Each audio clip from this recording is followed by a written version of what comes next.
Holy shit, welcome to episode 532 of the DrunkNerds podcast. I'm your host, so as always, I'm Tyler. And joining me, we have the man, the myth, the legend himself, Sir Colonel Gables. What's up, buddy? I'm doing pretty damn good right now. Good. I'll tell you what, earlier on this week, going through the work week, getting my paycheck and stuff, yeah, that was nice. But coming home, watching on my DVR, watching the Niners win against the Seahawks in Yep. blowout fashion. Not expecting that. But yeah, I'm in a hell of a better mood today Yeah. than I have been. So, other than that, man, I mean, playing a hell of a lot of games, actually. I mean, the year has been off with a bang. Mm-hmm. How have you been, Tyler? I'm doing all right. We were joking about for the show before the game even started, the Niners game. I sent you a message saying, congrats on winning by 30 points with Brock Purdy only throwing the ball 10 times. And then it was like 17-16. I'm like, I better delete that. I might jinx them. and then And then after you did that, that's exactly what ended up yeah, happening. Only he threw more than 10 yeah. passes. Well, you know what? You're welcome. All right, you're welcome. Yeah, but no, I feel good. It's nice to be back. It was nice having last week having like a normal weekend. We don't get a lot of those, so it was like my first like normal, like just no podcast, no worries, don't do anything on the weekend in a long time since literally the game of the year last year. So definitely missed doing this. It was kind of weird not recording the podcast last week, but Mm-hmm. it was nice just having just to be able to chill out, relax, and play some games. I definitely stayed up way too late. I played way too much Vampire Survivors. I was telling you I deleted the game off my Xbox, and then I forgot I downloaded it on my PC as well. And then I came over here, and it was like I saved the icon at the bottom of my screen. I'm like, I guess I can play one more game. I'm like, I gotta stop. I played one game. I'm like, all right, I'm done. I got. So even though it's funny because it's like a 400 megabyte game, but yeah, I had to. I gotta take a break from it. I just need to get away from that game. But no, I feel pretty good. I beat a couple games as well. It's games from last year, but well, I guess I beat one game, but I'm playing another game that came out last year. But we'll talk about that more a little bit later. Some cool thing that we are doing though. It's 2023 now. Still weird to say, Mm-hmm. but we after this we are starting. Last year we did our very first fantasy critic draft. Yes. Which people maybe you don't remember or you're not a long time listener or whatever. But Gables and I, it's called it's fantasycritic.games. But we started a league. It's basically fantasy football, but we draft and then we draft 20 games, and then throughout the year we add games. We bid with fake bucks to add games to our fantasy team, and we whoever scores the most points wins. It's got to be whoever has the most. It's based off of like 70 is the baseline. Any point over 70 for the overall open critic score, which is kind of like it's kind of like Metacritic. You get 1.4. So we're gonna be doing a second podcast later on after this one. That will go up Wednesday morning. So keep an eye out for that one if you're interested. It's definitely I've been looking forward to it. Spent a lot of time working on my list, getting it put together. So I'm very excited. It's becoming one of my favorite podcasts I do every year. What sucks Mm-hmm. is like all of like I mean, don't get me wrong, I love doing the podcast, but it's like we don't do a lot of like special podcasts. Like it's We usually don't. we like and they're all kind of like December, January. It's like we have like the year in review podcast, we do the game of the year podcast, and then we have like the fantasy critic podcast, and then other than that, we basically just have like it's like the E3 podcast and everything else. I mean, like I said, I enjoy doing the the what we've been playing, the new stuff, but like it's fun doing something different, and we don't get Mm-hmm. to do a lot of those, but they're all kind of congealed into like a 4 week span. So, but anyways, we are back to talk about some video games, talk about some video game news and Gables. There's been Yes. some news, there's been some shit happening. Absolutely. It's kind of concerned because like Wednesday, I was like, man, there's not like something needs to happen because I don't know what's gonna happen. What we're gonna talk about this week? Well, Gables, Xbox came through for us. Um, Absolutely. they announced, and there's been some rumors. I guess we could talk about the rumor, but there's only so much you could talk about with rumors. That there will be an Xbox and Bethesda direct developer underscore direct. I don't know why the underscore is there. I hate it, but it's there. Um, and that is coming on January 25th. The whole full 2 weeks out, but basically the entire thing leaked like last week. Like Tom Henderson talked about it. and like even had the date down and everything. So I'm guessing they probably was like, all right, just fucking announce it. And so here we are. They did announce that so far they've only announced that they're going to talk about 4 games at the event. Let me get the link open here. Boom, here we Hmm. go. So they said confirmed so far that Elder Scrolls Online, Forza Motorsports, Minecraft Legends, and Redfall will be there. And kind of the idea of this one, it sounds like it's gonna be more like a deep dive into these games, and they're actually gonna like talk to the developers, stuff like that. So kind of, I imagine closer to like they do like they had like the E3 extended uh, show they did in 2021 that was like more deep dives into some of the games, and they would sit down and talk to developers, and you get more info. And they did, I think they did the same thing last year, but at Gamescom, where they kind of focused Yeah. more on like if you want like the inside baseball stuff on these games coming out, they had that for you. So far right now is what we have. We have, like I said, we have Elder Scrolls Online that will supposed to come out. Or no, it's already out. They're gonna have but an update coming in 2023 for ESO. Forza Motorsports that is a new turn 10 game. They're gonna find. Well, we haven't really had any actual gameplay on that one. We had like I guess, kind of sort of gameplay that we had when they announced it last year at Summer Game Fest in June. Get some details on that. Minecraft Legends, which is, I believe that's like it's a PvP multiplayer experience. For some reason I was thinking it was a strategy game. I don't know why. But that is supposed to launch sometime this spring. Um, and then Redfall, which is the Arcane Austin people. They made like Dishonored and Prey. That is their like upcoming first person shooter game. That's one of the vampires.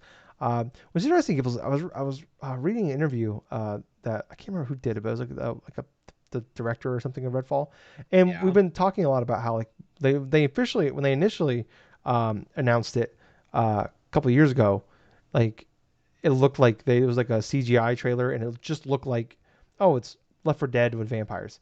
And then Yeah. they spent like a whole year saying, no, it's not. It's not that at all.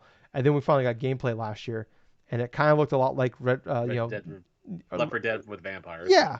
And they did an interview actually talking about like finally like talking about like the difference, and they said it's more like it sounds more like it's like a Far Cry game, it's more like an open world game inside a town in Massachusetts. Massachusetts. Massachusetts. Yeah, sure, whatever. That's I've never been able to say that word.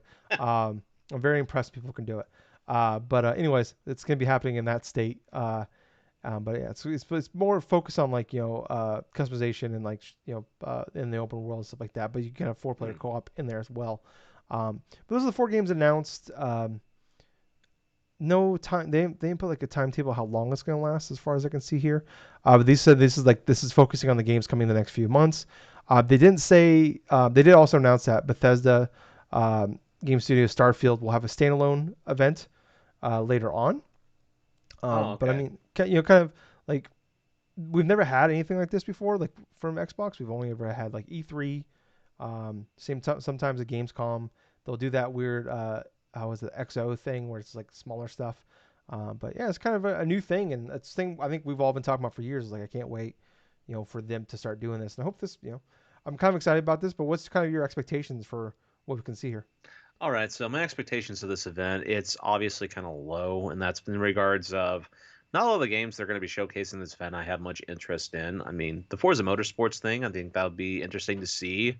Hopefully, we get to see some gameplay footage of that, like what they've gone through to improve based upon like their last pure Forza Motorsports game.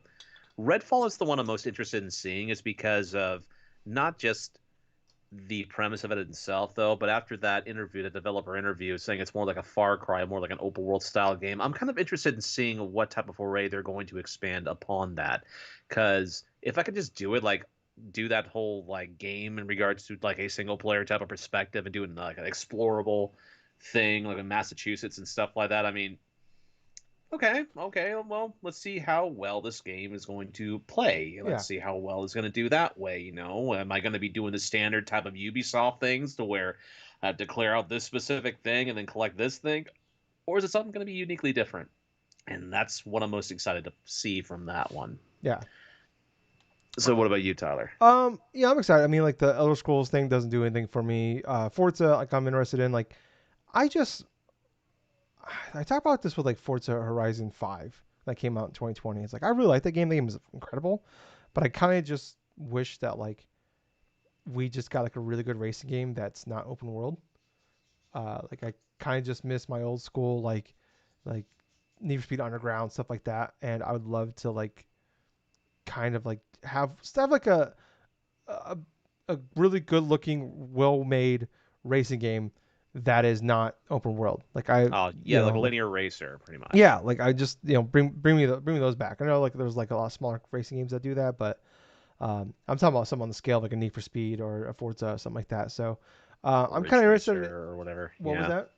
or like a Ridge Racer or whatever Yeah, the hell. yeah, like Yeah, yeah. but like I don't know, Forza Motorsport. I don't know if it's gonna really do that for me because that's more of like a simulator one, and I want like a I still kind of want my arcadey one. I just want like just like I said, just remake Need for Speed Underground. God damn it. Um, but yeah, like I'm interested in that because like I said, all this shit's coming to Game Pass too, day one. So even more interesting. It's like I'm definitely gonna check out Forza Motorsports at the very least. Um, and I had a lot of fun with Forza back in the day on 360. But Redfall 2 is definitely or Redfall. I'm sorry, Redfall 1, not Redfall 2. We haven't got there yet. Redfall is a game though that I am as well. I think is like this is like the big thing of this one. I'm happy it's finally getting like maybe it'll finally get its chance to like be like the main event because it's always kind of like every time we see that it's also and it's Redfall and it's Starfield and it's like we had that 2 years ago, we had that last year, and now we're hopefully this time it's gonna get like its big thing. And apparently I mean this game was supposed to come out before Starfield. There was a leak that it's coming May 2nd. I can't Mm. I didn't see who like where that came from, but like I'm seeing like um, bigger websites pick up on that, so that tells me that there's some more validity to it. It's not just like Right, right. something from Reddit. It's not just something small. This is like, when you like usually like some of the websites I pay attention to that like they do a really good job of leaking and they're usually right, but sometimes like IGNs and GameSpot stuff like that don't pick them up. You always take it with a grain of salt sometimes, but I feel like when like the bigger sites are picking up on it, like that says that like there's something there's a little more to it, and there must be hearing something as well. So May 2nd, okay. And then there's also the guy that leaked. God, what did he leaked? What's the fucking Kojima game? The horror game was that something? Wait, the Kojima horror What's game or the game something? that we saw the gameplay leaked for? We watched that. Oh yeah, yeah, that one. I'm not I'm sure what it's blanking the called name. though. I'm blanking on the name right now. But anyways, he leaked that the info on that, and he's leaked some other stuff in the past as well for Xbox. Um, he said I guess he came out and said that there will be a Starfield commercial during the Super Bowl. So there's that, and Huh. I wonder if that means. I feel like if you're gonna announce that, you're gonna want like a date on it. So what the Super You're gonna Bowl's? you're gonna not only want a date on that thing, but if it's gonna be as expensive as having an advertisement during the Super Bowl that is well known for even like for like a brief like 15-second commercial, it's like over a It's standard like fucking $1 million. no, it's like $3 million a second for Super three Bowl. million dollars a second. Okay, so Yeah, that's a lot more than I thought. If it's yeah, gonna be like say like a few minute trailer like showcase, yeah. okay, this is chef No, I imagine like Starfield. there'll This is be gonna like be on this date. You're gonna have a release date yeah, on it. yeah. I think you're definitely gonna want to like have some info on that one. So maybe that I wouldn't be shocked if by the time this event's over, we get maybe a date for that event for the Starfield one. But I feel like coming out of this, like Forza, Minecraft, and Redfall all need to have release dates. Mm-hmm. All three of these games were at the Summer Game Fest show, and they said all this stuff is coming in the next 12 months. Um, so and it's like we're at the point now where it's like we've seen these games multiple times. Um, I guess Forza we haven't, but like Redfall we've seen twice now. This will be the third time we've seen it. Right. Minecraft we've seen multiple times. Elder Scrolls is Elder Scrolls Online, but Yeah. yeah, at this point we need dates, and it's like this thing we've been talking about for a while now, where it's like 2023. This has got to be the year where like we got to start seeing some results from them, It's and got to be consistent release dates of this year. yeah, and I don't know if they're gonna be able to hit the one a quarter like they're hoping to do. I don't know if that's gonna happen this year, but I feel like yeah, we definitely got to start seeing a steady stream of big games They coming. Or definitely have the potential of having it this year, though. yeah, I mean yeah, we're talking about like if they can have Forza in Q1, Redfall Q2. And well, I guess I mean Starfield's supposed to be first half, but maybe that gets pushed to July or something. Because I mean, you look at I mean May's if Redfall's May, June's already pretty packed. You got Street Fighter, Mm-hmm. Final Fantasy 16. Yep. I mean, I think Starfield would be the biggest of the three, just from like commercially would be the biggest of the three games. Um, but um, yeah, like I could see them, even though they said 12 months, I could see that game get pushed a little bit just because it's like, hey, we don't want to fight with this. Push it to July or something like that. Push it to August. And I'm sure the team probably can use some more time to work on it as well. But yeah, I just feel like at this point, like this is the shitter got the pot kind of year for them, where like like where I think this is like I'm not gonna say the last chance. Like they can always come back. If they all they gotta do is have like a few good hits, and we all forgive them. We're pretty forgiving. Consumers are pretty forgiving about this shit. Once you start doing some cool shit, we're right back on it. You go just look at the Wii U to the Switch.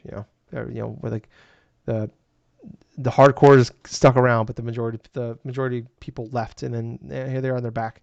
Um, so yeah, I'm interested in that. I'm curious of like, are we gonna get more than these four games? How long is this event gonna be? Like, um, because that could be kind of cool. Like they've done such a great job of like announcing and showing off all these like smaller games, all these like indie games coming to the Game Pass day one, or like doing a good job of like announcing and revealing and like giving some of these like smaller games a platform at like E3 and stuff like that, and they'll tweet about it here and there. But how many people actually like follow like mainstream people follow Twitter or like? But I think these kind of things will make more headlines than um, just more regular Joes out there and Jans out there will see this stuff than if it was just a tweet.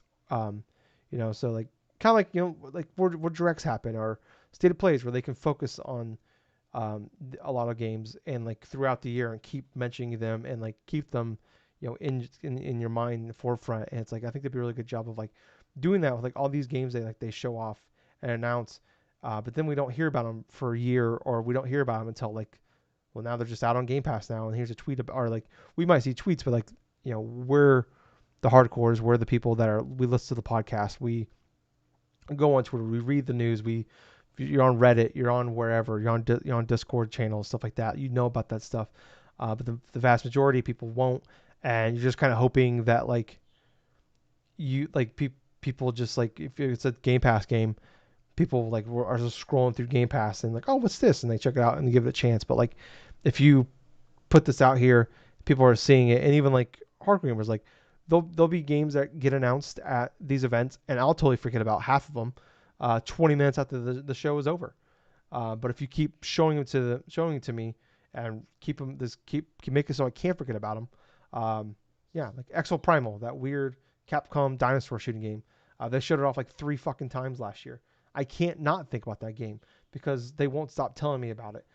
So, um, yeah, I mean, I love this idea. I hope this becomes a more I don't know if it's gonna be like an annual thing every January, but like if we get a couple of these a year, or like they do a job of like maybe we get one of these at the beginning of the year, and then we get the E3 in June, we get Gamescom in August, like and maybe a couple smaller things here and there to kind of sprinkle it in to kind of, or like even like this, like just having three bigger shows like this a year would be great. Um, give a chance for these games to shine and stuff like that. But like, I love this, and I hope this becomes a normal thing. I don't know, like obviously we don't know how long this thing's gonna be, how much of a drag this could be, but I'm hopeful and I'm excited because this is something I've been talking about for years. I want Xbox to do, and I'm pretty excited that they're finally doing it. Any last words though on the Xbox Bethesda event, Gables? Oh no, no, no. And also, kind of wanted to apologize for my brief little thing, but I was trying to pick up my dog and stuff. My dad kind of like asked me to come in the room and stuff, right? And he was sleeping throughout this entire thing because he's like a 70-something-year-old man. He's gonna fall asleep while he's trying to watch things, and he was watching that football game. And so we're looking at the post game. Oh, okay. Looks like such and such won. And then we looked at the scores, like the post game. Jacksonville 31, then 30. They came back from like a 27-point What? deficit. Are you serious? I am not joking.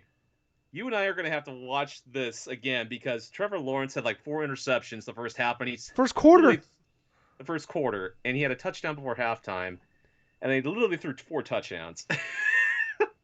Sorry, Oh listeners. I know my it's a gaming port podcast, god. but it was just kind of a hilarious thing that happened. Holy shit. They were down 27 to nothing and they won 31 to 30. Oh, I quit watching because I thought it was a blowout. So I was just like, well, I'm not gonna watch this. That's what I did too. Yeah. But Wow. anyway, that aside though, yeah, I have nothing else left to say for the Microsoft thing. Okay. Woo. All right. Well, Jesus Christ, my brain's broken. All right. Well, let's move on then here. Try to reset. Let's make fun of Ubisoft Gables. Okay. So Ubisoft just had like their annual quarterly, whatever you want to call them, and Hmm. we got some news from them. Skull and Bones has been delayed for a so people are reporting it as a sixth time, but if you count um, so there's been six official dates it's been delayed of, but if you count the three times it's got like it's coming out in this fiscal quarter or whatever like that, it's actually nine times it's been delayed. It's been delayed nine times, Gables. It is now said to be coming the next fiscal year, so somewhere between April 1st of this year and March 31st of next year. Um, they announced that they've canceled three more games. That is seven games. All of these are unannounced. That's seven games that they've announced that have unannounced games that have been canceled since last summer. Um, Mario plus Rabbids and Just Dance 2023 are considered to be disappointments from a sales perspective. Which yeah, I don't know. I mean, that's shocking when Just Dance is not doing great. That's not good. Because I don't know who plays those games, but they always sell extremely well. They were putting them on the Wii just 2 years ago.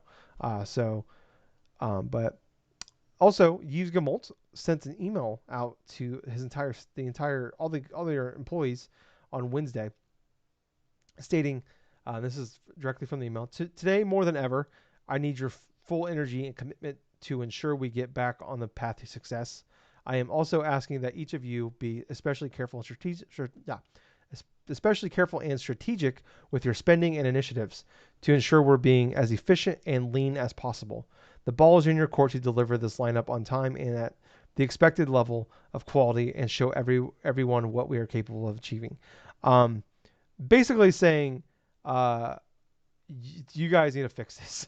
um, which what a what a fucking douche. Basically saying, I don't know. I just hate when it's like, hey, it's on you to fix this shit. I fucked it up. Now you got to fix my mess. It's like fuck you. Um, we've seen this all the stuff they've been talking about publicly. I'm shocked how much they talk about, but also everything you hear about behind the scenes where they part of I think we've seen a lot in gaming the last few years is games get announced like the second they get fucking greenlit, they're fucking announced. I Yes. mean, we saw they announced the next Elder Scrolls game 5 years ago, and that game Hmm. isn't even actually in development, like full development yet. So um, you hear about like Cyberpunk got announced 4 years before it started development, shit like that. Yes. Um, so like uh, we've heard about there's the Division free to play game they were making uh, that they ended up canceling, and then they went and worked on something else. Well, then they canceled that, and then went back to the Division free to play game. Right. They there's that game X Defiant that they announced like 2 years ago. That's like a free to play, looks like a Call of Duty knockoff looking game. Um, that they announced at this big event. They had previews for it. That people come out and play the game, and we've literally not seen it since. Did that game get canceled? Um, Division Heartland, which actually might be that free to play game I was talking about. I don't remember. But it's baffling. Um, what this, what is going on with the studio with this company, um, where they're just throwing shit out there at this point. And hey, there was a time in in the early 2010 era, the beginning of that, with the end of PS3, the beginning of PS4, really starting with Far Cry 3, but they were throwing shit out there and everything was hitting. Assassin's Creed was bigger than ever. Um, Fucking like I said, Far Cry turned around. Watch Dogs. They had Valiant Hearts, Child of Light. Rayman came back and was awesome. They were just everything came out and was just good. The Trials games, the motorcycle games, um, and now it's just like everything they put out is just like kind of underwhelming from consumers standpoint of sales and also consumer standpoint of the games not being that great. Um, like what was the last Assassin's Creed game was like it sold really well, probably, but it sounded like it sold really well for them for an Assassin's Creed game. But I feel like consumers, I think that was kind of a point of like everybody's like, all right, we're kind of burnt on these games. Um, then you think about like what's the fucking Roller Champions? Remember that game came out last May? Yep. Um, haven't heard about that game since it came out last May, and like they announced the game like 6 years before that, and it finally just came out and they announced it a week beforehand. And they just kind of put it out, and like Skull Bones is probably like it's kind of the same thing if they but they just can't actually put it out for some weird reason. They've announced like they have four different Assassin's Creed games they've announced that are in development right now. Um, five actually if you include the mobile version. Um, Prince of Persia, they announced the remake they revealed at E3 2020. The game was supposed to come out in January 2021, and last summer they had to like start all over again on that game. That scrap everything. A year and a half after the game was initially come out, they've had to like they switched development teams, totally scrapped that entire thing. They're just starting all over again. Um, I Beyond Good and Evil 2 Gables, they said that game is still in development. Does anybody believe them? Hmm. What this tells me is they're in code red. Absolutely, they're in code red. This looks like a potential, and I'm speculating this. I have no insider information upon this, but this looks like something that they're trying to do a last ditch effort, or else they're going to be selling off So like stuff. insider info on that one, Gables. They last year they were trying to sell, but the problem is nobody wants to buy them because they're just kind of too big. Because Makes sense. because they have so many different studios, a lot of tiny small studios. Because like I think like these Assassin's Creed games, they have like 12 different studios. Like a lot of them are Yep. like smaller team studios, but like support studios working on these games. Um, which isn't unusual. Like Call of Duty has a bunch of support studios, shit like that. Like PlayStation games, shit like that. Yeah. Every major game has support studios. They hire people to help them. But they have a lot of those. They have all these plates are spinning, and they're it's too much for like any like serious gaming company or game a company that wants to get into gaming could probably really get into. Like I'm sure like obviously like an Apple can buy them or an Amazon could probably buy them, but it's like Right. also it's like you guys are so kind of fucked up right now. It's like why like the you would have to like lay a bunch of people off to like make this to kind of make some of this make sense, um, which was it would be awful. And it's like but also the problem is Ubisoft is shedding talent like crazy. They're just losing Yep. people because with all the reports about um, they like the way they treat their staff. Everybody's overworked. They're underpaid. They are based out of like Montreal, some of their bigger studios. They're based in areas where like there's a ton of game developers that work in those cities, and there's a ton of studios in those cities, and people just leave and go to other studios where they're probably Bam. making more money and being treated better.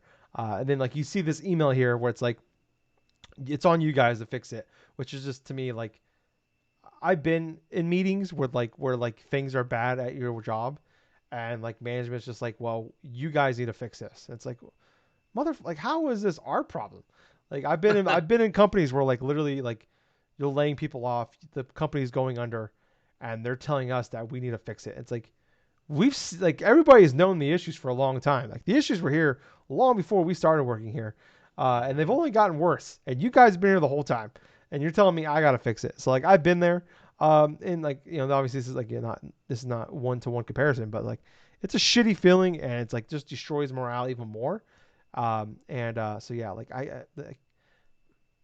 it sucks because like I know it's like it's people like yeah it's like it's fun to dunk on these it's fun to dunk on big companies stuff like that but in the grand scheme of things like if something were to happen to Ubisoft like that's a big loss for gaming like they put out That a is a lot big of big loss. games go ahead.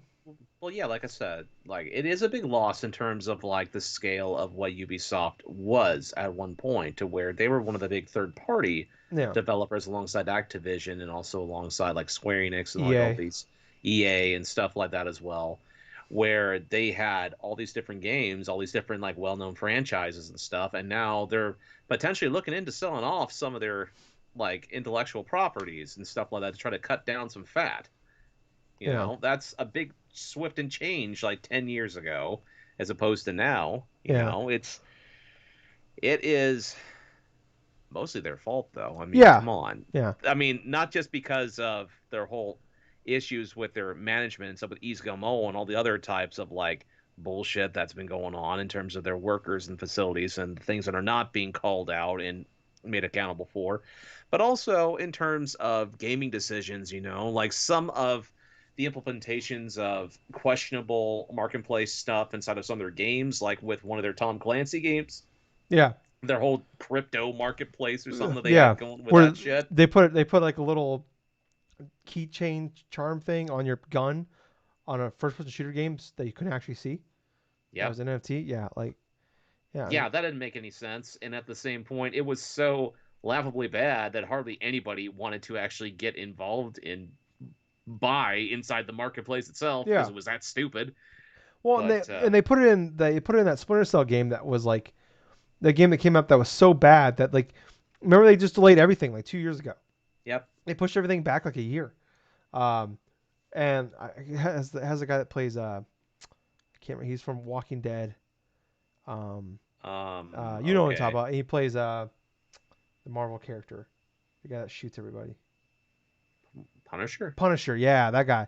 It was that was that game that came out. And it was just like so underwhelming and not done and half baked. And that's the problem. Like all their games that come out like are just not all their games, but like a lot of their games, like especially these like free to play games, they're trying to find that they want that white whale that everybody wants. We see PlayStation, they got like 12 games or whatever live service games in development right now, and it's like they're just throwing shit out there. They put that one Hyperscape or whatever it was. Uh It came out huh. like 3 years ago or 2 years ago, and within like a couple months, that game was gone. World of Champions, they just shit that thing out.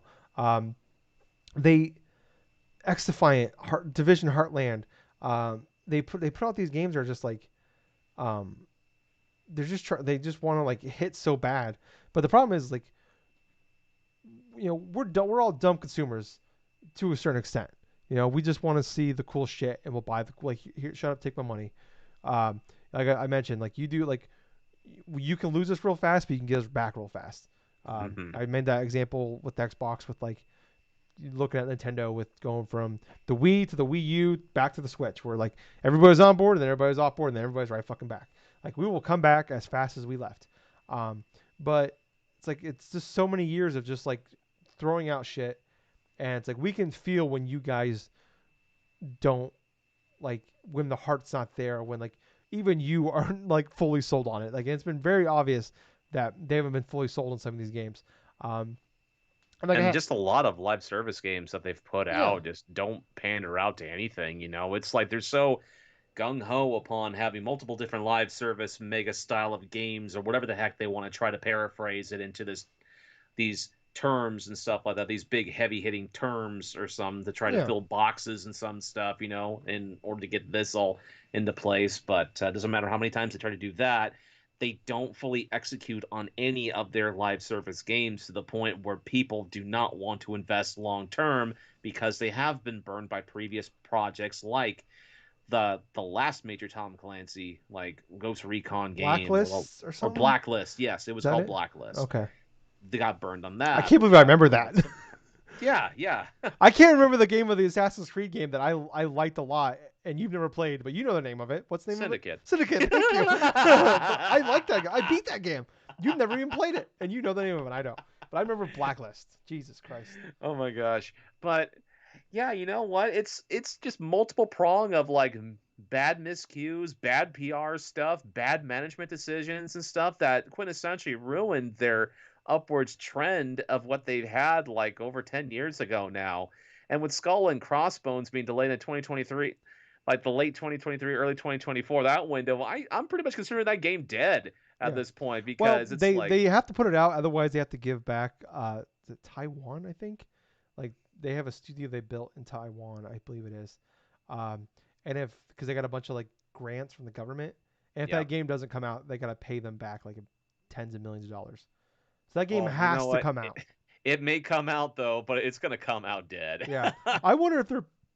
I'm wondering if they're pivoting it to the free to play. And I don't know if they'd be better or not. I don't. I At mean, this point, they have to earn some sort of money back, right? So they're probably gonna put it as a free to play game, yeah, so but that you'd almost wonder if they'd sell. It'd be better off being $60, $70. I don't know. I don't know. I don't know. Who knows? Um, I don't know if anyone wants to pay $60 or $70 for that. yeah, I mean, but I think a lot of people will see that and it's a Ubisoft game, and it's like it looks graphically it looks pretty good. So, like, I'm sure people they could sucker enough people in that makes some get something out of that. But I don't know. But yeah, like you mentioned, like if and then like yeah, like you play their games and there's so like even like good games like Division, or like some of their Assassin's Creed games. You go in there, you go into the map, and then you go one thing over, and like day one there's a million different microtransactions in there. There's Yep. 50 different like skins for your horse in Assassin's Creed, or your like different armor or different guns you can get in Division like day one. And then there's like you can buy more items like to for your loadouts, to upgrade your weapons, or you could pay $10 to double your XP, Yep. which I've never done. I was waiting for Gables to make fun of me. Gables, Justin's still mad at me about that, by the way, for doing that in Odyssey. Um, but I don't regret that honestly. But yeah, like when you play the games, it's like, oh, this you go one tab over, like, oh, this is kind of gross. Which I understand, like they're in every game, not every, but they're in a lot of big games nowadays, and like we as consumers, I think, understand that. But like, there's a level, there's a level here. It's like, can we at least get dessert, have a couple drinks before you try to there's a line slide in there? there's a line between like being fair and balanced and stuff and being completely greedy and being completely like dark in regards to how you portray it and stuff. And the thing about some of those games that Ubisoft puts out, it's like they dance that fine line and they cross into it rather easily because you could easily get sucked into it if you don't do your due diligence and you're not like antiquated like with what goes on with some of these microtransaction stuff. Mm, But it's getting to the point and stuff with their games that it's starting to drift into the quality of their games to where you cannot technically play their games without having to spend some form of microtransaction yeah, in the said game. yeah. And then like I was talking about like with like them having the double XP, or like buying more items to upgrade your equipment or your ammo or whatever. Oh yeah, like the whole Assassin's Creed stuff Yeah, because that leveling thing, that leveling thing, like with characters and like with enemies and stuff, can pretty much go with you. And the only reason why you could feel maybe overpowered or something, of feeling like that source just of to stay leveled. powerfulness, that sustain level or something like that, is if you invest microtransactions Yeah. into it to get Well, stronger gear. and like even if the game is not made like it, it invites the idea in your head that like did they make the game so you don't level up as fast, or you don't earn enough of consumables or components throughout the game so you don't have to pay for it, like even if like the game is actually fair and balanced, it invites the idea in your head that, well, maybe they're trying to fuck me over here. So um yeah, I don't know. But like I said, I want Ubisoft to turn around. Hope they figure it out, because like they're a big loss. We don't have with Bethesda and Activision essentially being bought. Um, there's not a lot of big studios out there anymore. So we want the more of these out there, the better it is for everybody. So like we definitely want this to work out for them. Like I don't want to see them bought. I don't want to see them go. But yeah, like they definitely need to figure it out. And like Yves Guillemot's, all of his children have left the studio, left the company. So it's like he doesn't even have an heir anymore. It's very McMahonish over there right now.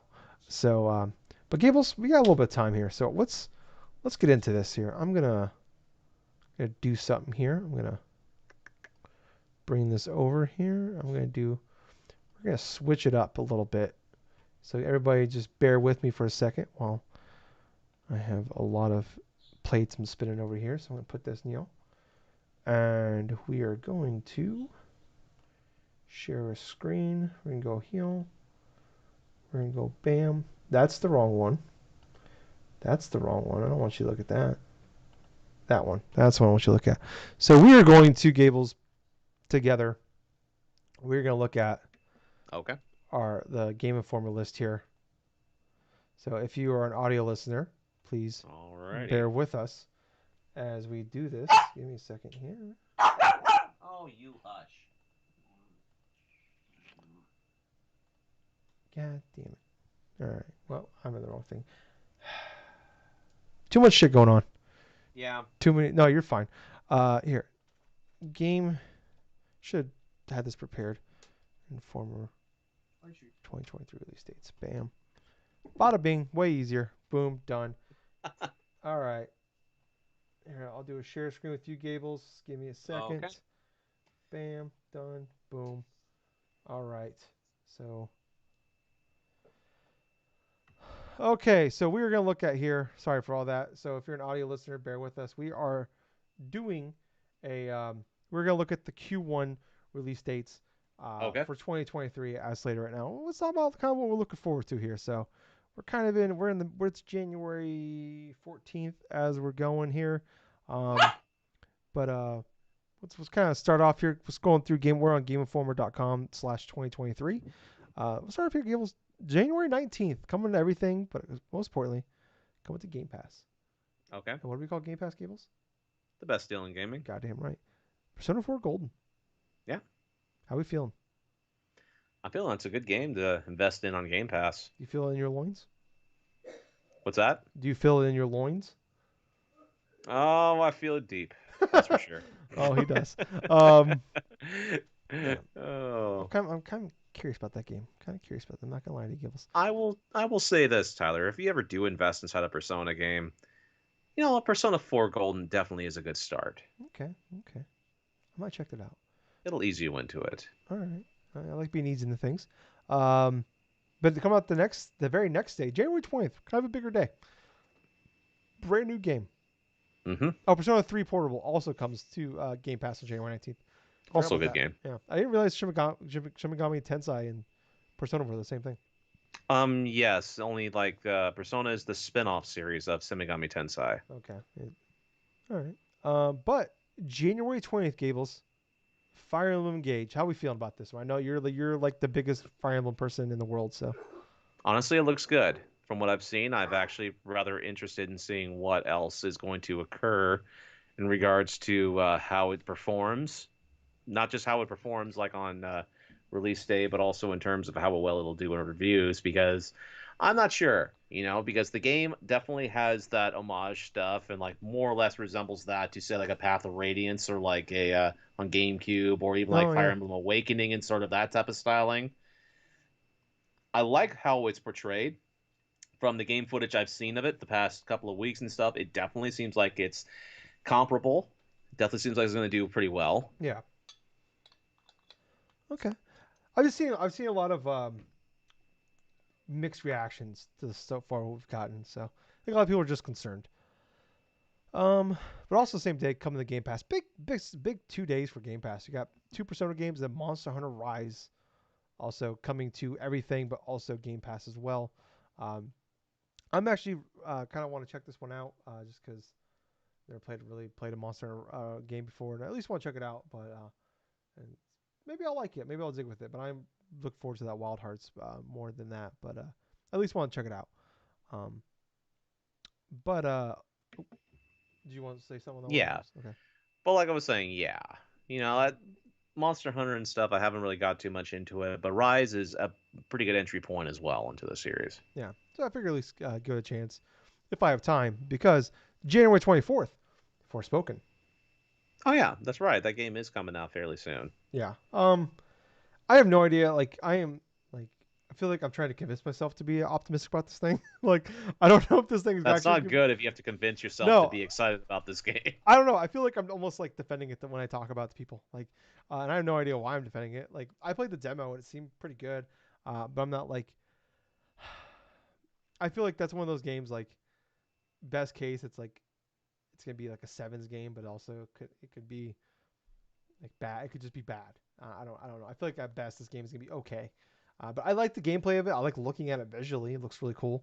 Um, I just don't. I mean, I'm this is a game I'm super uh, curious about reviews. Probably like in a long time for like reviews for a game. I'm like Hmm. probably the most interested I've been in a game for a long time. But a few days later, Dead Space fucking remake Gables. It's finally happened. January Oh yeah. 27th. Uh, Day one buy for sure. I love Dead Space 1 and I love Dead Space 2. I even kind of like Dead Space 3, even though it's a bad Dead Space game. It's actually a pretty decent game. But I'm all in on this remake. Heels. What about you?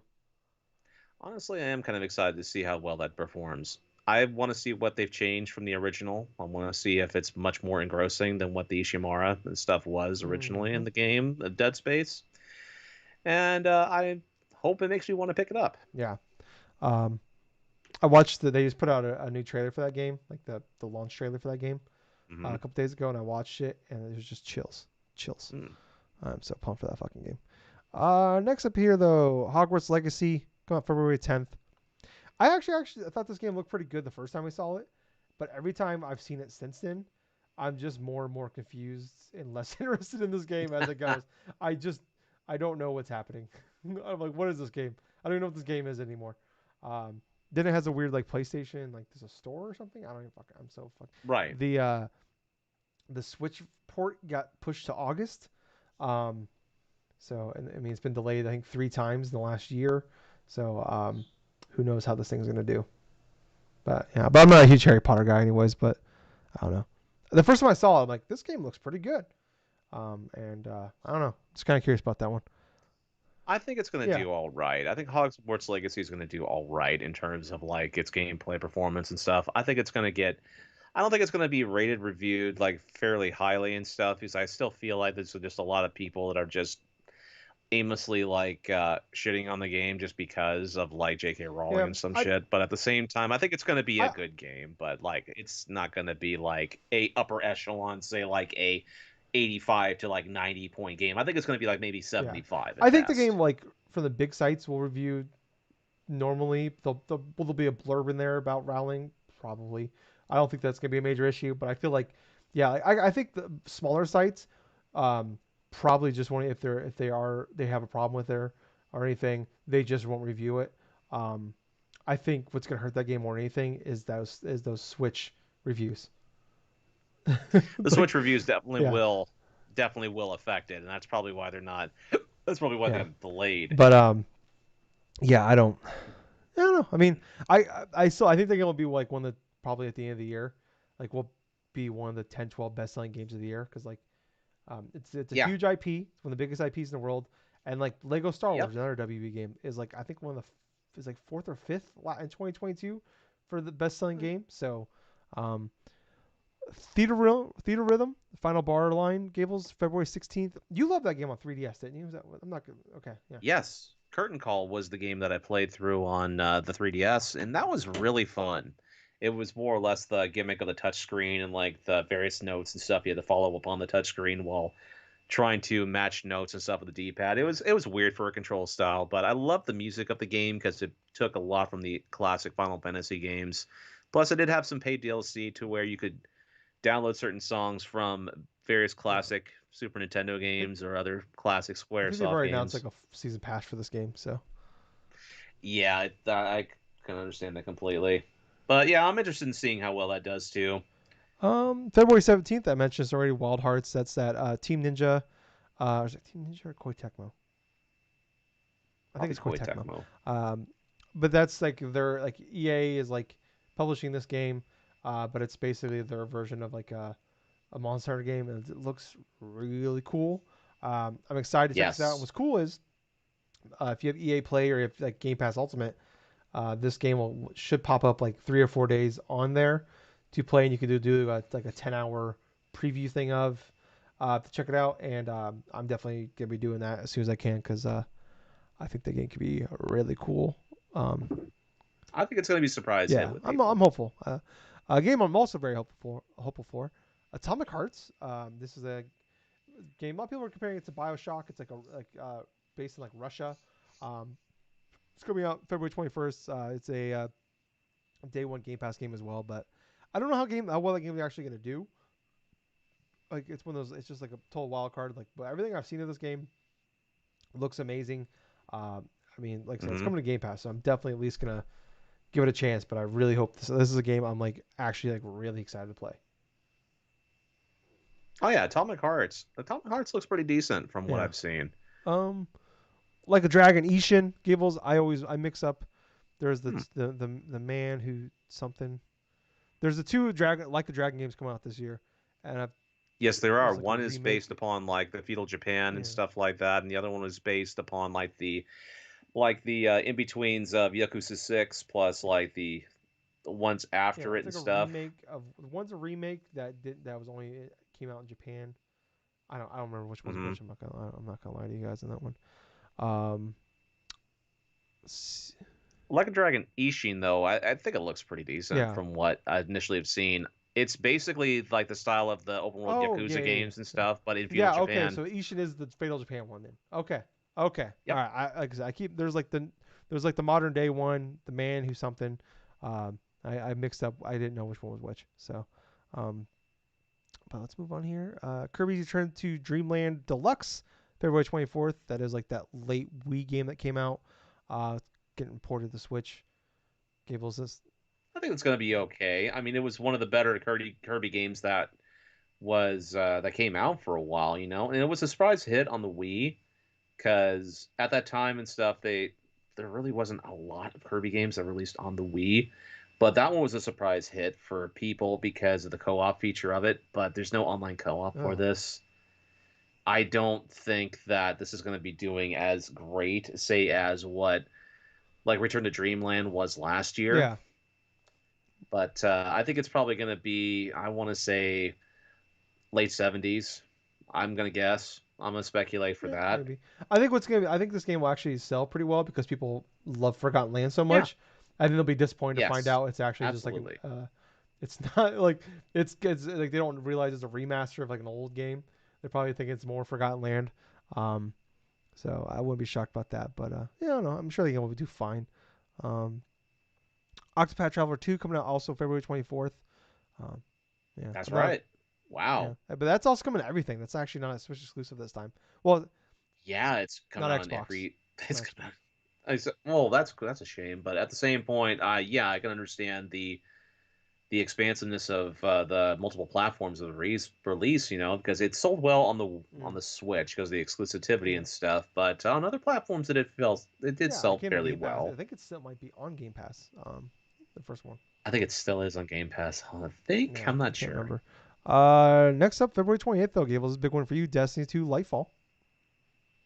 But yeah, Lightfall is definitely going to be interesting. I'm not sure about the quality of the expansion itself, but Bungie has gone through a whole bunch of different improvements upon the game of Destiny 2 in general in preparation for the whole Lightfall expansion. I mean, hell, this past week they randomly like out of the blue or some put out this announcement on Twitter that they have pretty much unlocked most of the like mods and stuff for Destiny 2 and stuff just for free for Oh yeah. everybody in that regards, except for like raid mods and like certain other mods and stuff like that. And so you basically now have like mods that some people were literally spent the last couple of years trying to unlock certain things because they were tied to this one vendor like 801 or something, like just trying to unlock her like mods and stuff like that from weekly like refreshes and stuff.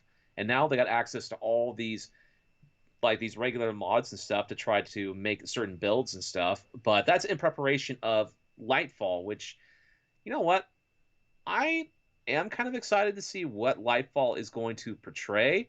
At the same time, I will say that Witch Queen was definitely Mm, fun. It was definitely a great expansion. It was in my top 10 list for the last year.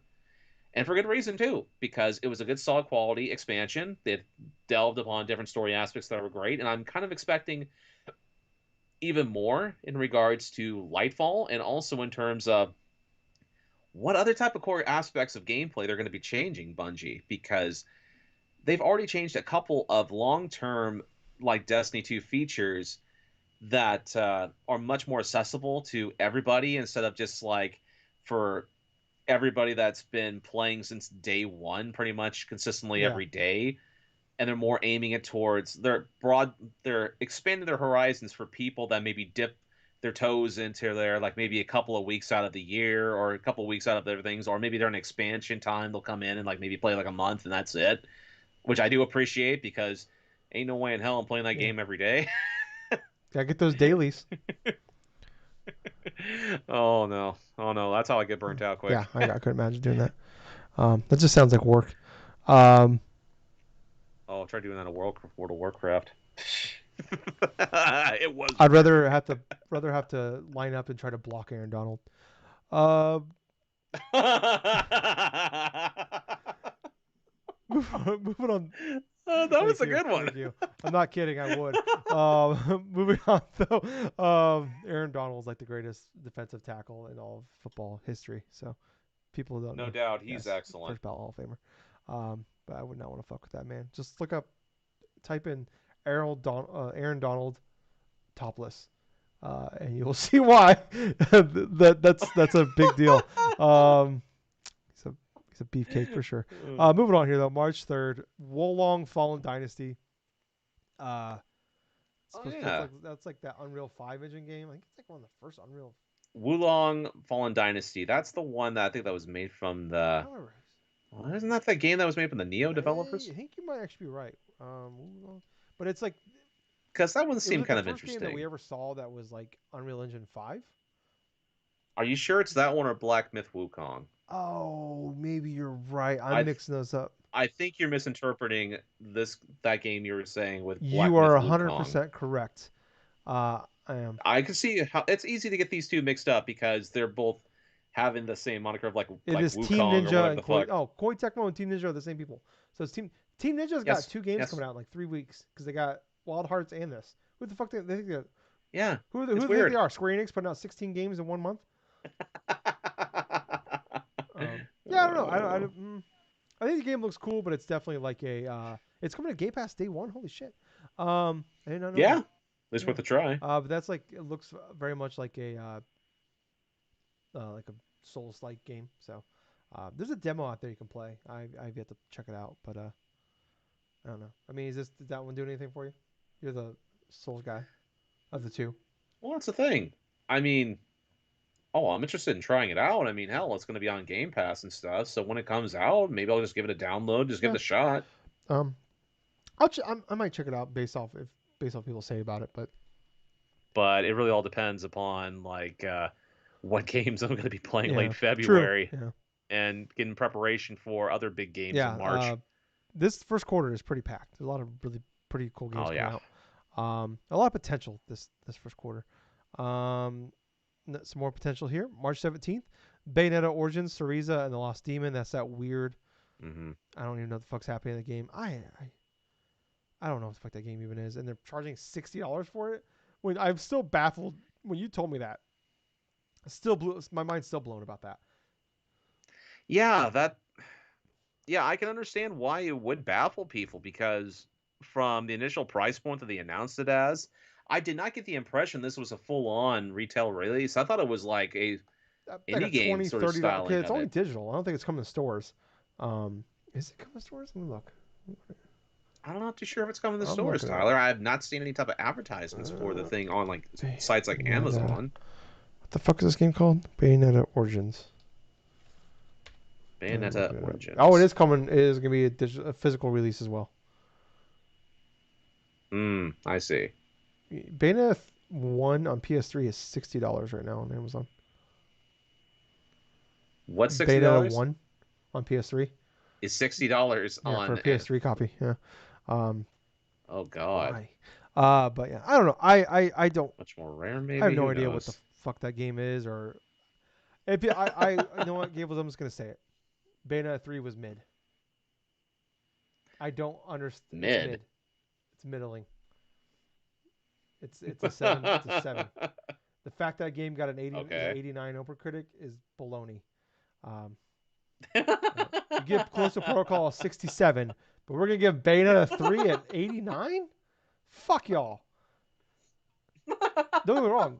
Callisto Protocol also mid, Uh, but it's more upper mid than Bayonetta 3 is. I said it. That's right. I said it. Um, anyways,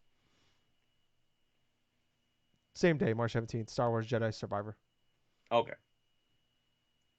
Man, I'm so Well, hopeful. that's supposed to be like a interesting game from Yeah, what I've I'm seen, so hopeful. but I'm hoping that this is going to be better than the Yeah, the original first one. one was also mid, but there was so much potential there. But there was just so, like I played the game at launch, it was not done. Yes. This the first one should have came out in March, but instead it came out in November. So hopefully, this game coming out in March got the 4 months it needed to actually be done.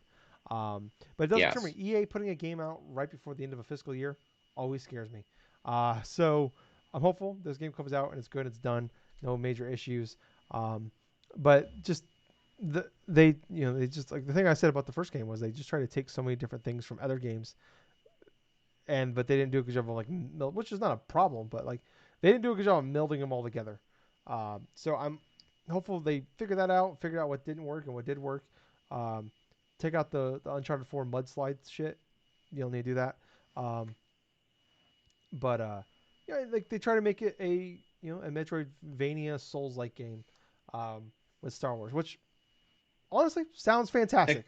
eh, Um, but they yeah, I don't think they nailed everything. But they also wanted to make it like Uncharted like with a lot more exploring and I don't know. So I'm hopeful they figured out it's good. The story in the first game at least was really good. And the combat was fine. I actually went back and I started replaying it because on Game Pass, and I was like, I'm gonna check it out, and I'm like, maybe this game's better now. I played it for like 3 hours. I'm like, no, it's still mid. So hopefully, hopefully it's good now. It's Respawn. I love Respawn. Just Titanfall 2. Will always love you because of Titanfall 2. But I'm hopeful it's good. But it better be good, Gables, because otherwise, March 24th is coming, and we're talking about mm-hmm. Resident Evil 4 remake. That is the one in the first portion of this quarter that I am interested in seeing and also most excited about. Because that one seems like it's going to definitely surpass a lot of people's expectations for it. That's what I'm getting the impression of early on. It seems like a lot of quality of life improvements, and it also seems like that there's going to be a ton of freaking coverage on this remake when it Yeah, comes out. I I was thinking about this the other day of like what like if I were to go back like time capsule this at the beginning of this year and like into 2023 when we do our game of the year list. Obviously, a bunch of shit can happen that we don't know about yet that get announced, come out later this year. Um, but like, I feel like going into 2023, if Final Fantasy 7 Rebirth doesn't come out, this is probably this has to be my game of the year.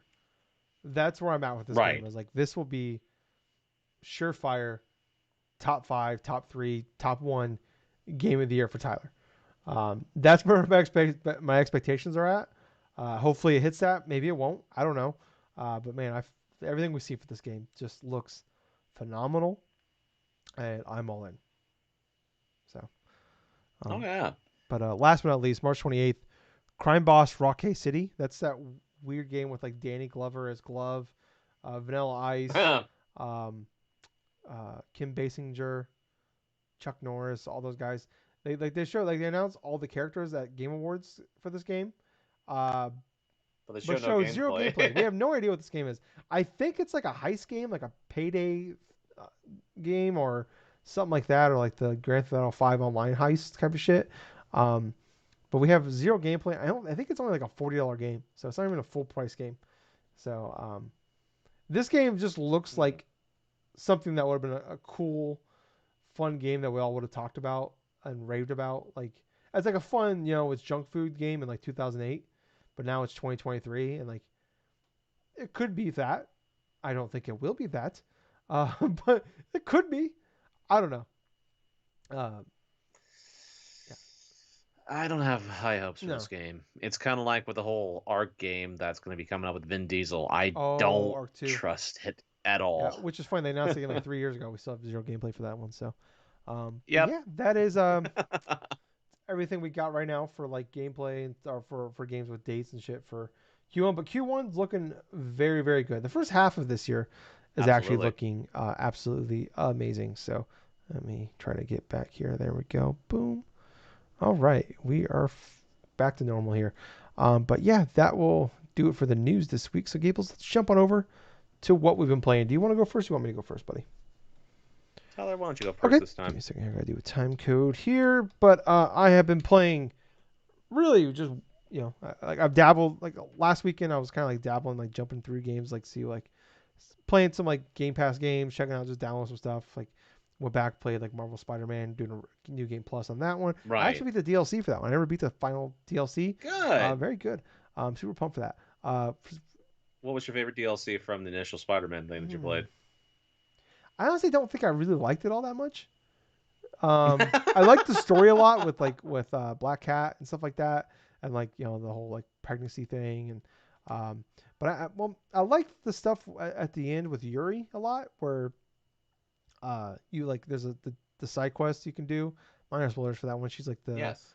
like the lieutenant who's suspended, and she gets mad that um like this mob guy worked for the hitman for the mob was like got away with all these murders, and she ends up killing him, which Yep. is kind of fascinating. So I'm good, but they just kind of leave it at that in the DLC. So I'm kind of fascinated with doing that. I don't think I liked DLC though that much because I felt like it was just like it just felt like really really hard for unnecessarily. A lot of and it's like man, the Hammerhead was not like that great of a final boss, like great of a boss. That final boss was, eh. But Yeah, the whole thing with like with Hammerhead and stuff I didn't really particularly like or something like that. I think the one that I kind of liked the most was with the Black Cat yeah, stuff because you were at least getting like some bits of pieces here and there in regards to the whole the whole like various things of her heist and you're just like yeah, tailing her the whole entire way and stuff. That was at least fairly yeah, interesting. But it was just something that I remember going through at the time because I was just interested in just playing more yeah. Spider-Man. Yeah, no, I agree. Like I really liked playing it. I love this. It's like I love like when you go through like in the office, you can like see like the newspaper clippings because like he's been Spider-Man for like 5 6 years at this point. It's like I like him just like filling in the gaps of like what he's been doing in that time, and like I just kind of like that gap like that put in there about like him and Mary Jane being broken up and he was dating Black Cat and stuff like that. I thought that was really cool. I started like I said, the new game plus. I've only played like 3 hours of that. I'm gonna go through that, but I picked up Modern Warfare 2. GameStop had it on sale for like $50. I bought it. I've only played the first like two missions though, so I haven't played too much. I just got it the other day. But the game I have been playing a lot of, or I had been playing a lot of, I finally beat it. I finally fucking beat it, Gables. Thank fucking God. Crisis Core, Final Fantasy 7 reunion. Um, this is the PSP All right. remake slash remaster thing. Gables, I hate that fucking game. I hate it so fucking much. It's like everything I hated about like even like JRPGs as a kid, like the cringy, like just like mannerisms, like the always putting your hand behind your back, or like the random yelling and the grunts and uh, like this the stupid dialogue. Uh, Yep. and I thought like like part of the reason I like remake so much was like it didn't have that. Like it's still like kind of goofy in ways, but like it like the dialogue and the story was actually like really really good, and like the characters were really good. This one just wasn't any of that. And like Well, that's the thing, man. I mean, you're looking at a game that first released like on the PSP back around 2007, and that was the prequel to the original Final Fantasy VII. And of course, you played through the original Final Fantasy yeah VII as well.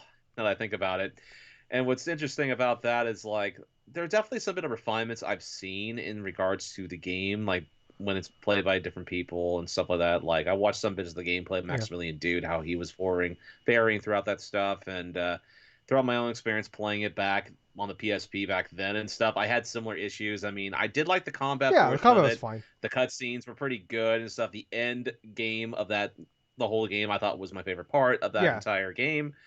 But what I remember liking most about it was like, if even though you did like side quests and stuff, they weren't fairly no long. They're like maybe a few minutes at no most. yeah uh But I yeah, definitely like I didn't mind the side quest stuff like like the mission things like they were kind of cool, and like definitely like great mechanic for like being a mobile game like or being on a mobile platform in PSP. Um, and like yeah, it was cool because they only took like 2 3 minutes. But just going like just like it's like they did this whole thing about how, like, oh, this is Air's first love, Zach. It's like you spend like a grand total of like 10 fucking minutes with her, but then she writes Yeah. you like 78 letters like a psychopath. Um, you've been gone. You were like gone for like 14 months, but you had no idea. Like, I'm spoiling the fuck of this game. But you were gone for like, I think it was like 14 months or something like that. And like, but you don't know that you're gone for like 14 months. You just like kind of like find it like in like an email that I was like, oh, I've been experimenting on for 14 months. Or like, I hate when you like do like the weird objectives they have you do in like combat where it's like, well, they're trying to drag this person away, so you have to like fight them off to prevent them. Or there's always like these weird like scenarios they throw in on top Oh yeah. of the gameplay and like the fighting in between every now and again. And he's just randomly doing squats all the time for no reason. Um, yeah, That goofy like superhero type of like trope and stuff like that with mm, Zack and stuff. I actually think he was more kind of like almost like a common man, just looking at it as like, oh, yeah, all right, whatever, what the fuck, yeah, let's do I this. just I hated playing. I just there's some cool stuff in there. Like I love like some more stuff like Sephiroth, stuff like that. Obviously, anytime Sephiroth's theme plays, like I can't hate that moment, no matter how bad it can be, I don't know. because that might be my new favorite like theme in all of gaming. Like it's up there now with like, um, but like what's the fucking main bad guy? Genesis. Oh my god, Genesis. Maybe the Oh yeah. worst character in gaming history. And I was hating it and I was saying that while I was playing this game. And I've read about him, and apparently everybody in Final Fantasy 7 fandom agrees that he's just the worst thing ever invented. Um, which that's bad. No, you can't get 20 people to agree on what color blue from Blue's Clue should look like, what color he should be. But everybody agrees that Genesis was awful, which is just baffling. Yeah, Um, yeah, it's interesting, right? Because the whole thing about that entire game is you have like pretty much like a three-way kind of like power struggle between like Angeal, Genesis, and oh my like Sephiroth and god, stuff like Angel that. And the sucked whole, too. It all sucked. I know that's the thing. That's the thing, though, man. It's like Genesis, all these Genesis clones, all these various other clones and stuff like that for Angeal, and then like it was just yeah, it's definitely of like a toss, you know, because the whole story aspect of it in terms of those characters not as fleshed out as they could have been. Obviously, Genesis, I don't really remember him much as a villain only because it was just that, you know, he was just like kind of like a one and done sort of character to where it's like there really wasn't anything that he did that really made me want to hate him, not like say like a Sephiroth inside of Final Fantasy VII sort of way, but like that's the thing though. I mean, the only things I really remember about Crisis Core is the gameplay, that leveling up mechanic with the DMW. slots, and Yeah. also yeah, the BMW stuff. Plus, some of the cutscenes that look Yeah. pretty and stuff. But you know, what's kind of hilarious about it is like those cutscenes are cut straight out of the PSP Yeah. port, and they're not And even what's weird is remastered, like and they look there's worse. random cutscenes that are like fully remade, and then but like Yeah. only a handful are. It reminds me of like way back like with like playing like Tales of Symphonia for the first time, and there was like a handful of moments where Hmm. like they did like full anime cutscenes and they were fucking Yep. awesome, but they only did it like Yep. 3 times. But like this game is that, but it's like but even worse. I mean, obviously, Tales was like there was like regular cutscenes, and there was like here's just full blown anime cutscenes. This is like here's this cutscenes that are ripped from a 16-year-old PSP game, but then here's like PS5 top end graphics of this game. Like, why is happening? And I'm even more like I'm happy they put this out and played it because like part of me wanted me to play this, and that's the reason I beat it. Like, luckily, it only took me like 14 hours to beat because like I was reading that like it could take like It's not that yeah, long but to like I beat. was reading, like I did, like I was looking up. People were saying, "Oh, it's like a 25-hour game." And I'm like, "Oh my god!" Apparently, that's if you want to do everything. Um, If you want to do everything, yeah, it would be like yeah, about 25 hours, but it was more or less created as a handheld game yeah. first in mind, and so it's more appropriate to that type of time frame to where it's like a 9 to about Yeah. 14-hour I type of was like hour experience. 7.5, and I was like, "I'm fucking done." Like I just want to beat this fucking game. So I'm happy it's over. Uh, I'm happy I beat it. I'm just like baffled. Like, why did they put like other than wanting to get my $50 for this game? Why did they make it? Because like it has to It somehow tie in doesn't. with Final Fantasy It VII doesn't. Rebirth. It doesn't at all. It no. It will probably have something that's going to tie It into doesn't. Final Fantasy VII It Rebirth. doesn't. I can tell you, unfathomably, all it does is fill a little bit of backstory about Zack. That if you want to play Rebirth, but like honestly, it adds zero context because if you just play Final Fantasy VII OG, everything's in there for this game. Everything is Yes. like all the info you need about Zack is in there. You get everything you need from that game. That's a much better game. You could do it. Watch. Just No, you Gables. watch. They didn't change anything. Screen. They're gonna tie in something I'm from that Crisis Core into put. the I'm gonna next Final spoil. Fantasy VII I'm gonna game. spoil remake Gables. You want? You don't want to hear about it? Put the headphones down. Nah. Okay. Okay. Give me. I'll wave like this when you're good to come back. You can't hear me. I don't know why I'm trying to talk to him. So at the end of remake, spoilers. I'm gonna cover my mouth so we can't read it. Zack lives. Zack lives. People. He lives. Cable's just walking away. I don't know why he's walking away. I didn't tell him to walk away. So Zack's alive. So none of this matters. It doesn't matter. It doesn't fucking matter. I just played this shitty game for no fucking reason, and it drives me fucking nuts. Oh my, I'm so happy. Uh, I really, oh my god, I'm so happy that remake is so good after playing this because it could have been so much worse. Um, but yeah, so yeah, that's it. Doesn't fucking matter. Gables is gone now. I don't know what to do. Like I was done. Um, yeah, but anyways, fuck that game. Fuck that game. You're good, Gables. He's coming back now. I can see him. He's coming back in his fucking stupid fucking Niners hat, t-shirt. A fucking asshole. Son of a bitch. Look at him. For YouTube listeners, he's in the background putting his dog to sleep. Um, but for if you're watching YouTube, you could see him back there putting his fuck the Niners. Fuck them. I hate the motherfuckers. Anyways, hey Gables. Welcome back. Yeah. We've been. Sorry, I had to No, you're step out fine. for a minute, and then I come back in. I realize I left my dog Oh, out inside the box, and I look, and he's actually sleeping in his box with the door open. I'm like, that oh worked well, out. But yeah. Gables, tell me about what you've been playing, buddy. All right. Gee, where to get started? Well, Did first you and just grab a foremost, list? I do have a list. I don't know why that's so funny. I usually you pick up a pad of paper like a little notebook. I'm like, does he have a list in front of him right now? Okay, let's Yes, I go. do. And this is something I've held with me for quite a long while. This is Jesus, that's a big fucking the book. little spiral notebook I have when I write down of games I've beaten for the year. And I usually write them down because, for one, I love to have that type of a backup as a point of reference for game of the year stuff. So, first and foremost, I played Vampire Mm. Survivors. I went so far into it, I ended up beating Vampire How Survivors. do? Huh?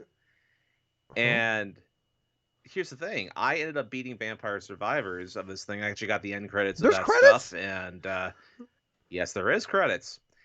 And you want to know, it's like there's this one level where you go and you have a choice between two different types of relics, right? And you can grab one relic and stuff, and if oh boy, there's like a specific thing you have to do, and then you can get the other relic, but you can face this boss. And I did this like around 40 something hours in to this game, and ended up beating the boss, and that's how I got the that's how I beat Vampire Survivors.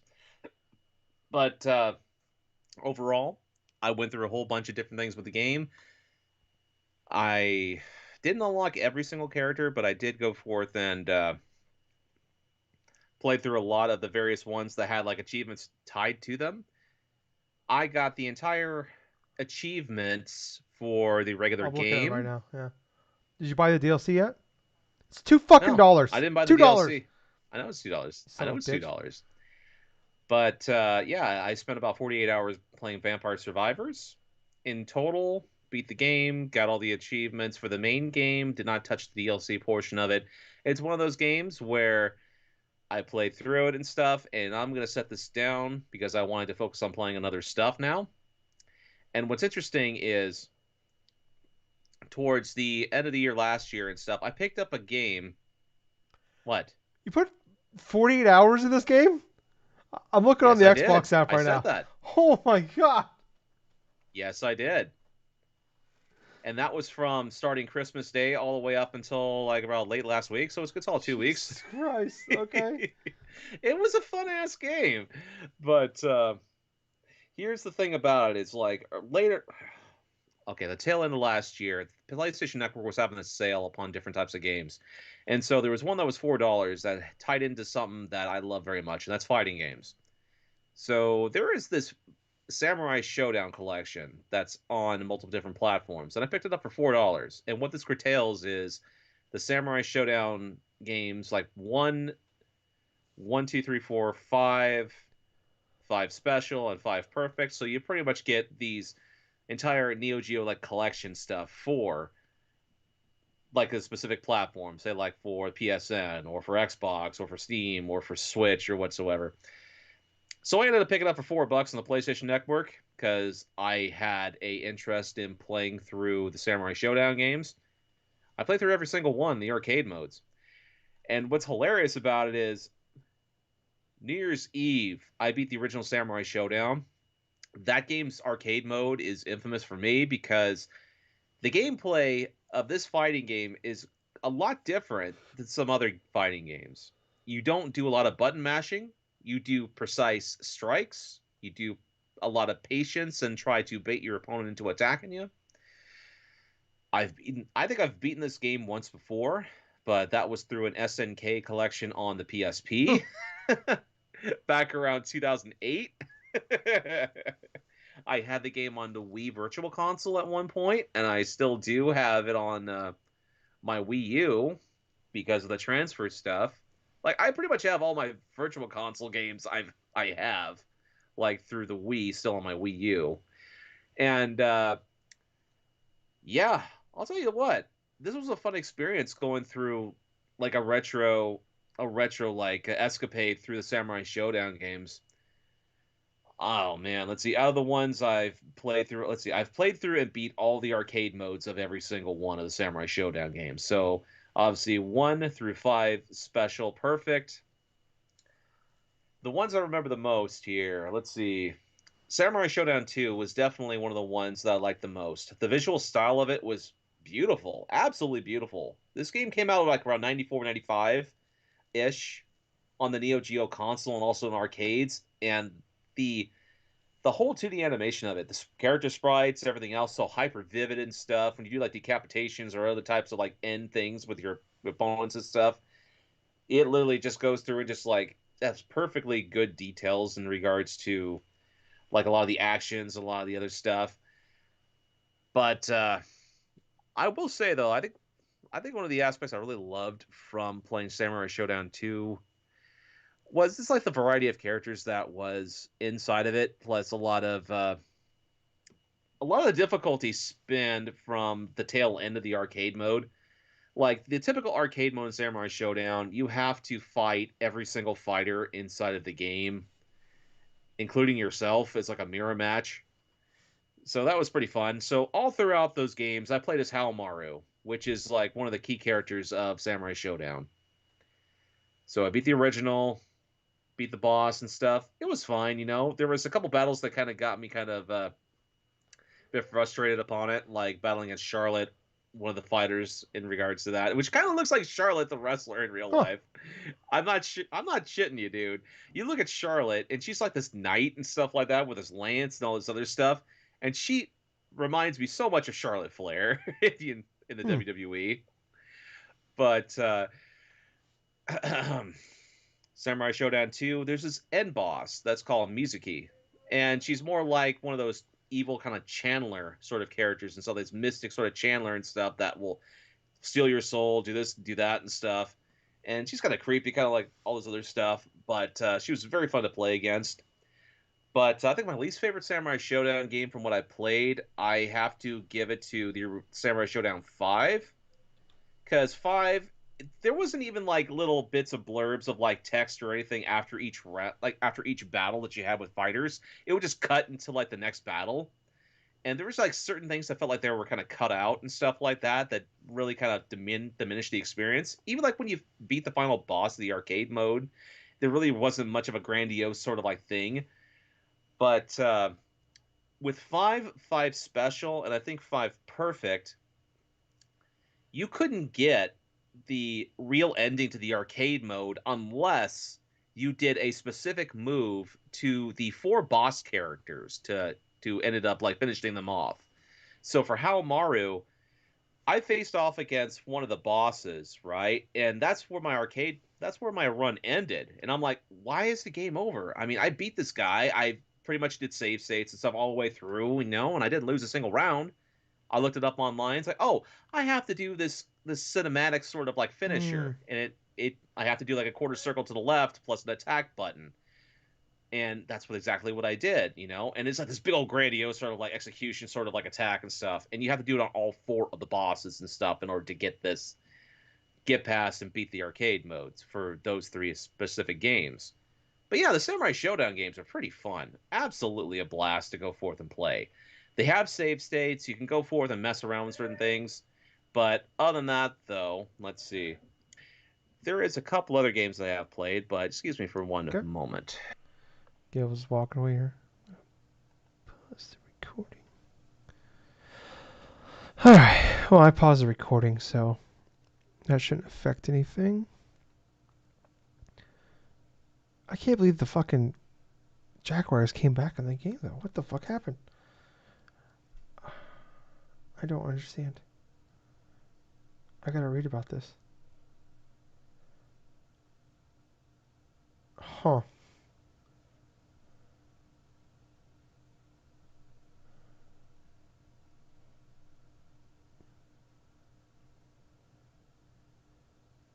I'll be damned.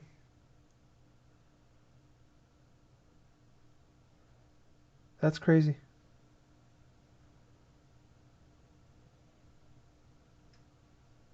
Wow. All right. Yeah. I don't know. Crazy times. Crazy times. I'm really excited about this Fantasy Critic draft that we're doing next. We'll be recording that one not live, but it'll come out on Wednesday morning. Like I said, I did a fantasy draft. I'm in a fantasy critic draft with actually Jeff Grubb of all people. I'm in their league with the Game Mess people, 18 people, and that one pretty tough. Really tough. We had a draft last Sunday. That was really tough, but I drafted Marvel Spider-Man. But I had the second pick, but it's a snake draft, so I had the second pick in the first round. But I had the 17th pick in the second round, so I had to go. Basically, it was the second pick overall, then like the 35th pick overall. By the time it got to me, there wasn't a lot left, so it was pretty tough. Um, so that was actually pretty crazy because in this one there's only 2 of us. It's kind of exciting because we get to pick up. We're all gonna get some bangers in there, but it's gonna make it difficult for that one. It's gonna be interesting because I play a lot of fantasy football, but it should be fun. Um, but yeah, I don't know. When Gables come back here.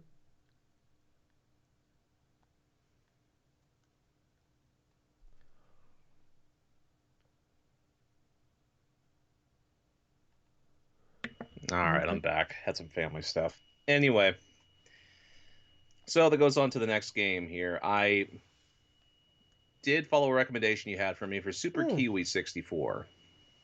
I had a chance to buy that along with a slew of games on Switch through a sale.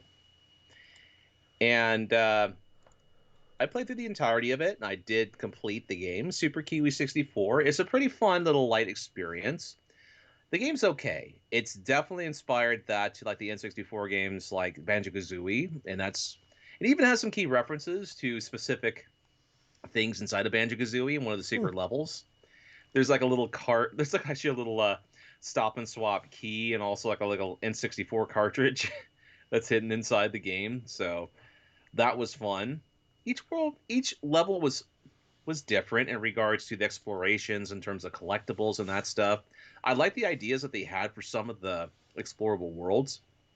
All in all, it was like about 8 levels, but each level had like about 6 like big old like gears or whatever the hell to collect throughout every bit of them. Plus, you had to collect all these like they're the equivalent of like notes or like coins or something and like other Yeah. platformers and stuff. But like I said, 100% completed it. There's actually cheat codes Huh. inside this game, which is kind of hilarious. There's this like one. There's this one point where you can unlock. You can go through and like collect. Once you collect all the things from levels, you have an option to unlock this specific mode to where you could use your little Kiwi character to like do like these attacks with some of these little symbols, and each little code or something that's inside of you'll find throughout each level represents one passcode that you can use. So, for example, one of them has a code that'll transport you to a different level that has like the secrets and stuff. That's how I found the references to Hmm. Banjo Kazooie for like the stop and swap key, plus like the N64 cartridge. One will have like big head mode. One will actually have first person shooter mode. Huh. That's pretty cool. It's where you're like a first person like with a kiwi and stuff, and you have that big old beak protruding out Yeah. in front and stuff. It's actually pretty funny. Let's see. One will make the kiwi gigantic, and one you'll actually transform into one of the character that helps you fly out and stuff, the pilot and stuff with his little plane and all this other stuff. But like I said, this game is super fun and stuff. It was only like about $3, but it was pretty nice to deal with a lot of the different experiences in regards to playing through this game. I think it's okay. I didn't think it was like a game that immediately you'll go forth and try to replay anytime soon, and it's just because it has a good base premise of it, but it is lacking in certain key details that kind of make it more memorable in regards to a solid like N64 style platformer. Like there were some issues that I had when you went with the camera to where you'll see through the environments of some things, or you'll have like weird like well, that's a lot of weird stuff that you would not expect to get to or gain access to, but you end up doing it anyway. But yeah, Super Kiwi 64 was pretty fun. But the last games that I ended up playing though were part of the sale that I went through and did on the Switch. Like I picked up a couple games on sale for the PSN stuff, but I also picked up plenty for the Switch. And the ones on the Switch that had a deep discount were the Mega Man No. titles. So I played through the original Mega Man 1 and 2 again, this time on Switch. And what's so hilarious about that, it's like throughout like a week span, like roughly a week span, and even parts of like the week before that, I've beat like about 10 games so far this year. And that was just through a process of wanting to play some new games.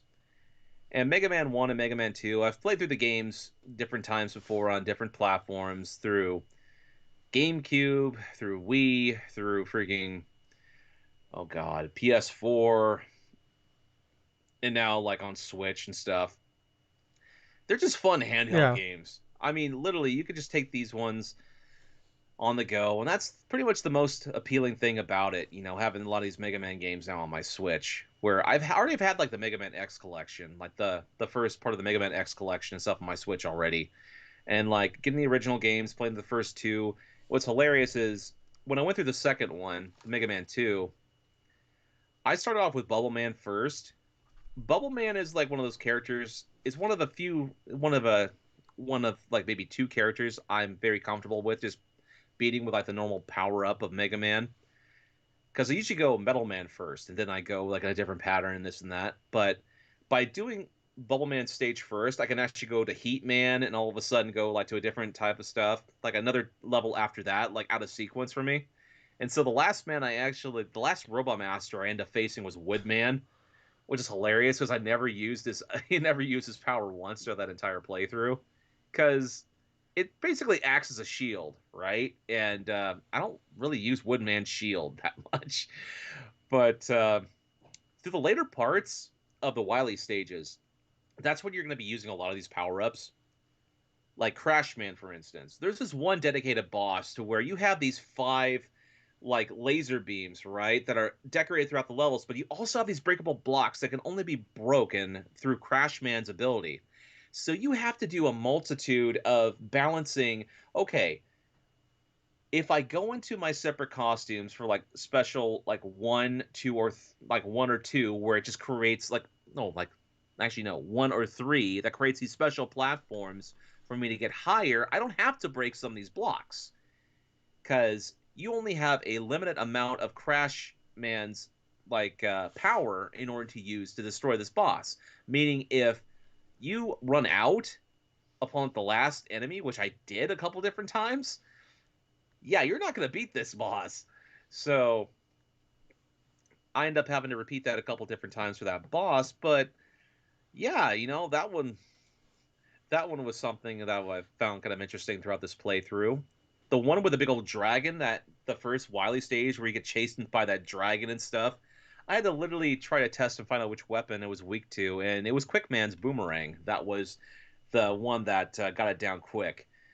But one of my most favorite parts about this game is like the end boss, where you finally get to Dr. Wily, right? You defeat his like robot stuff, but he runs off, and there's like a another stage that opens off that's like separate from the Wily stages he has, and then once you enter that level, the music's silent, right? And the only sounds you hear is like what looks like apparently like blood or something like that dripping from like the stalactites or something like that, like inside this cave or something down right here. But once you get into the room, you face off what you think is Dr. Wily, right? But then he metamorphosizes into like a freaking alien, right? And then you go through this epic battle to where you have to use the bubble lead, like Bubble Man's weapon, in order to try to defeat Wily's like alien sort of like stage. It's relatively easy to go forth and avoid his projectiles. It's basically he'll just go around you and stuff, just shoot one laser and stuff like that, and try to go quick like. But the thing about the bubble lead is you have to get point blank, like you have to hit them point blank or else it's going to just drop and to just go on the floor and stuff. That's how you use like certain that power up in like previous stages, because you'll discover invisible Yeah. pitfalls inside of some of the levels. But yeah, beating Mega Man 2 and stuff like that, that's always fun. I love the end sequence of Mega Man 2 because you have Mega Man walking and it looks like the seasons are changing, and each season or something like that matches a different color of his helmet through all the different power ups.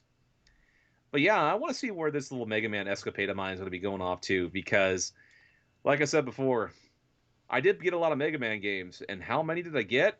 I got Mega Man Collections 1 and 2, and I already had the X one, so I got X Collection 2, and yeah, I have the Mega Man Zero and the ZX Collection now Jesus. as well as Are Mega you Man are you gonna 11. get the Battle Network collection here soon?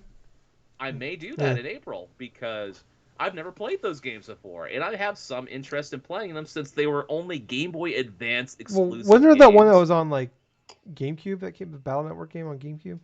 Battle Network. I think it was like Battle Yeah, I Transmission or played. I something. remember Battle renting Net. that and playing a good chunk of that. Cause I liked the anime back in the day. So Oh yeah, the anime thing that was fine. I mean, I remember watching some bit of it in Kids WB yeah, back then, but that was like early yeah, two it thousands. was it was always on right before Yu-Gi-Oh, so I watched it. Oh So, yeah, that's right. Now I remember it. all right. That's it, man. Very cool, Gables. But I think that's gonna wrap it up for this week. It's good to be back though. Um, we'll be back in a few days. We're gonna right after this. We're gonna record our fantasy critic draft. We'll talk about we're gonna do that. So check back Ooh. on in a few days, and we're you can watch that. But yeah, I was Tyler. And I've been Colonel Gables. Until next time, everyone, game on. Thank you, Gables. Yeah. Wait, wrong way. Wait, this one. Here, too sweet. All right. Too sweet, man. Bye, guys.